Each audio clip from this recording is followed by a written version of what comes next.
14 दिवस उपोषण केलं. प्रशिक्षणाची आणि शासन काळजी करू नका. आज या शासन आणि प्रशिक्षण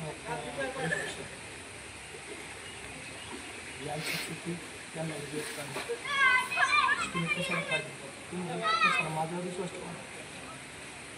हे 14 दिवस आम्ही केलं आणि या प्रशिक्षणाचा आपल्याला गरज नाही आणि शासन आपल्याला मदत वापर करतो. मला एक तारखे पासून आज 7 तारीख आली. माझ्या जीवाला जे काही मला चालावी असं पोलिसांनी आणि डॉक्टरांनी रिपोर्ट दिलेला आहे. तरी मी उपोषण करतो, तरी प्रशिक्षणात इथून पडून मी त्यांना नोकरीची गरज नाही आणि शासनाला माझ्या जीवाची गरज आहे. माझ्या जीवाला जर काही धोका झाला तर याला जबाबदार स्थानिक प्रशासन, कलेक्टर, प्रांत, तहसीलदार आणि त्यानंतर